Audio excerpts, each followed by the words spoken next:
Welcome back to the Deep Dive. Today we're going to try to unpack something huge, a cornerstone of American history, really, Yeah. like the Revolution. But we're not just going to, march through battles and treaties and dates. Right. We really want to get into the nitty-gritty, the real messy, complicated truth of, how this event really landed on different groups within American society. Exactly. I'm really excited about this. You've shared a fascinating collection of sources with me. Yes. Historical records, articles, books, all focusing specifically on women, enslaved people, and Native Americans during the Revolution. I mean, this is going to be interesting. Yeah, we often hear this singular narrative about the American Revolution, but the truth is it was a deeply multifaceted experience Right. with, wild different outcomes depending on who you were.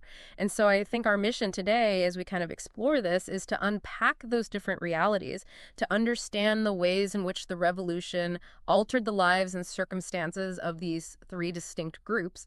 And we'll be looking squarely at both the steps forward and, in many cases, significant steps back. So let's dive in. Yeah, let's do it.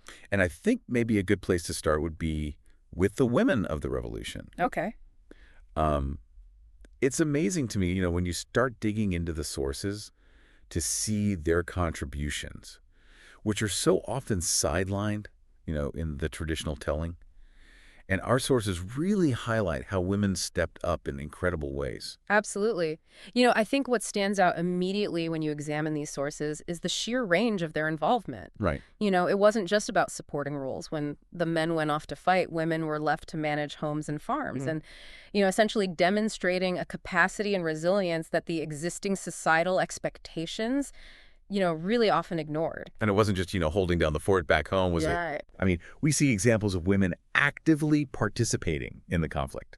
One source even mentions women acting as spies, gathering, crucial intelligence. Another one even talks about women who disguise themselves as men to join the army. Wow. Talk about courage. Talk about desperation. Indeed. Would you say? And, this resourcefulness extended beyond the domestic sphere, right? Right. We also see incredible examples of their direct involvement in the conflict. And I think if we kind of connect this for our listeners to the pre-war period, we see another layer of their political engagement. The Daughters of Liberty, for instance, were instrumental in the boycotts of British goods. Right. So, this wasn't passive support. It was a direct challenge to imperial policy, showing, their understanding of and involvement in the political currents of the time. So, prior to the revolution, the expectation was very much you stay home, you're in the domestic sphere. Exactly. But then the war comes along and all of a sudden they're running businesses, they're managing farms, they're engaging in espionage. That must have, at least to some extent, shifted perceptions, don't you think? It did. There was definitely an evolution. Yeah. The revolution forced a reconsideration of women's capabilities. And I think this period gave rise to this concept we've all heard of, Republican motherhood. Yeah. And what's fascinating here is, how this idea both elevated women's importance and simultaneously limited their roles. Can you explain that a little bit more? So you and I both understand it fully. Certainly. So Republican motherhood emphasized women's vital role in raising virtuous, educated citizens, the future of the republic, right? Right. And this led to a greater push for female education, which was a significant step forward. Of course. However, the underlying assumption was still that their primary sphere was the home. Right. Their education was geared towards making them better mothers and wives. Right. Not necessarily towards full participation in public life or the pursuit of their own intellectual endeavors outside of, the family. So while their importance was acknowledged, it was within a specific domestic framework. Yeah, it's like a gilded cage in a way. They're being recognized as important. Right. But their world is still very much confined. Absolutely. But we also have figures like Judith Sargent Murray, who's pushing against these limitations. Precisely. Yeah. Murray directly challenged this notion of women's intellectual inferiority. Right. She argued that, any perceived differences between men and women were a result of unequal opportunities, particularly in education. And her writings called for a society that recognized and fostered the intellectual potential of women advocating for equal access to education and experiences. So looking at the post-war landscape for women, what's the overall picture as you see it? We see increased educational opportunities, which is a clear positive. Yes. But full equality remained elusive. That's a fair summary. The Revolution planted seeds of change. The idea of women as capable, important contributors to the new nation gained some traction, Right. leading to those educational advancements. Right. But, the fundamental legal and political inequalities remained firmly in place. The fight for true equality was far from over. Now let's shift gears a little bit and talk about the experience of enslaved people during the Revolution. Right. This, to me, feels like the most glaring contradiction. Yes. This fight for liberty waged by a society that's so deeply entrenched in slavery. It is the central paradox of the American Revolution. The very ideals of freedom and equality espoused by the revolutionaries stood in such stark contrast to the reality of chattel slavery. And for our listeners, chattel slavery refers to the system where enslaved people were legally considered personal property. Right. And this, created a very volatile, complex situation for enslaved people who understandably saw the revolution as a potential pathway to their own liberation.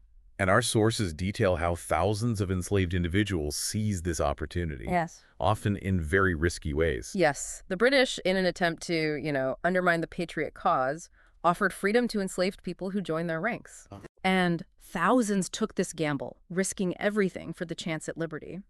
We also have examples of enslaved individuals like Peter Salem, who fought for the American side, motivated by this hope that their service would lead to emancipation. So it really highlights these diverse ways in which enslaved people engaged with the conflict, all with this underlying desire for freedom. And the impact of the revolution on slavery wasn't uniform across the colonies, was it? We see different regional responses. Correct. So in the northern states, we see the gradual passage of emancipation laws. Okay. And this was a significant development, though it was often a slow process. And, many individuals remained enslaved for years after these laws were enacted. We also have instances in the South where individual slaveholders, perhaps moved by revolutionary ideals, freed some of their enslaved people. But the overall trend in the South seems to have been a strengthening of the institution of slavery. Tragically, that's the case. The Southern economy was so heavily reliant on enslaved labor. And the planter class fiercely resisted any attempts to dismantle the system. And this wasn't just about economic reliance for them. Right. It was also fueled by this deeply ingrained belief in racial hierarchy and this paternalistic justification of slavery, which became, further entrenched in the Southern identity during this period. And what's so fascinating but also troubling is how the protection of slavery becomes embedded in the very foundation of the new nation. Exactly. You're referring to the Constitution specifically. The Constitution, exactly. So the debates during the Constitutional Convention reveal these deep divisions over slavery. Right. Southern states insisted on protections for their property, Right. leading to compromises like the Three-Fifths Compromise, which, as we know, counted enslaved people as three-fifths of a person for representation purposes. Right. And, this decision had profound implications. It enshrined the political power of slaveholding states in the new government. It's a stark reminder, isn't it, that the ideals of the revolution didn't extend to everyone. Right. And in fact, the new nation was built in part on the perpetuation of this injustice. Right. And even amidst all of this, we see enslaved people continuing to resist, Yes. inspired by this very language of freedom that's being used all around them. Absolutely. The revolutionary ideals, even when not fully applied to them, fueled this desire for liberation and inspired acts of resistance. Right. And, Gabriel's rebellion in 1800 is a powerful example of this. Enslaved people drawing directly from the rhetoric of the revolution to fight for their own freedom. Mm-hmm. And it underscores this inherent instability of a nation founded on principles that it didn't universally uphold. Yeah. This tension between the ideal of freedom and the reality of slavery remains this, deep festering wound. Okay, finally, let's consider the impact of the revolution on Native American tribes. Okay. This seems like a particularly devastating chapter as you kind of delve into the sources. It was a period of immense upheaval and loss for Native American nations. Yeah. They were faced with these incredibly difficult choices, often forced to navigate, complex alliances with both the British and the American colonists. And many tribes, understandably, sided with the British. Right. Our sources indicate that the promise of land protection was a key motivator for them. That's right. So for many tribes, particularly those in the West, the British represented a potential buffer against this relentless westward expansion of American settlers. Right. Tribes like the Shawnee, Creek, Cherokee, and large parts of the Iroquois Confederacy saw an alliance with the British as the best way to safeguard their territories and their way of life. But the outcome of the revolution was disastrous for these tribes. Indeed. With the American victory, British protection evaporated. Right. And the newly formed United States, no longer constrained by British imperial policies regarding Native American land, intensified its westward expansion. Right. And this led to increased encroachment on Native American territories and, further conflict. Even for those tribes who sided with the Americans, like the Oneida and the Stockbridge Indians, the promises of fair treatment often went unfulfilled. Tragically so. These tribes often made significant sacrifices in support of the American cause with the expectation of, being treated as allies and sovereign nations after the war. The story of the Stockbridge Indians is particularly poignant. Right. They suffered heavy losses fighting alongside the Americans, only to be denied equal rights and protections in the post-war period. It really reveals this betrayal of the trust and sacrifices made by these Native American allies. We also have the example of Polly Cooper, an Oneida woman, who provided crucial aid to the American soldiers at Valley Forge. Right. It's a powerful reminder of the individual acts of support and even kindness that occurred. Absolutely. Polly Cooper's story highlights this human element within these broader historical narratives. Her selfless actions in providing, food and supplies to the struggling Continental Army underscore the contributions made by Native Americans, even those who aligned themselves with the Patriot cause. Yet, these acts of support didn't necessarily translate into just an equitable treatment for their nations after the war. So for Native Americans, the revolution seems to mark a real turning point. It does. This shift toward even greater pressure on their lands and their sovereignty. Precisely.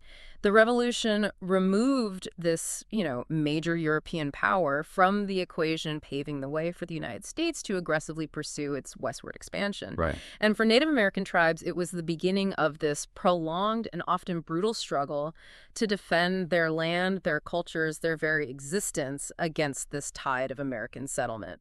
It's really sobering to consider the deeply uneven impact of this, foundational moment in American history. It is. For some, it ushered in an era of new possibilities, albeit with limitations. Oh, right. For others, it entrenched existing inequalities or even ushered in new hardships. I mean, if we just look at a summary here of what we've talked about, it really drives home this complex legacy. Mm-hmm. Women saw increased educational opportunities, but still lacked full equality. Right. Enslaved people experienced gradual emancipation in the North, but slavery was strengthened in the South. Right. And for Native Americans, the revolution largely meant loss of land and broken promises. Yes. So, across these very different experiences, you see this central tension. You do. The revolution proclaimed these ideals of liberty and equality, yet the very fabric of this new nation contained these deep contradictions that limited these ideals for so many. Absolutely. And I think the differing outcomes for these groups highlight that freedom sought in the revolution wasn't this universally applied concept. Yeah. It underscores how deeply embedded social hierarchies and economic interests shape the consequences of this pivotal period for various segments of the population. So as we reflect on this deep dive into the really multifaceted impact of the American Revolution, it's clear that the story is far more complex and at times far more troubling than the traditional narrative often suggests. Right. These initial seeds of change, for some, came at a significant cost for others. Exactly. And the revolution's legacy is one of both progress and profound injustice.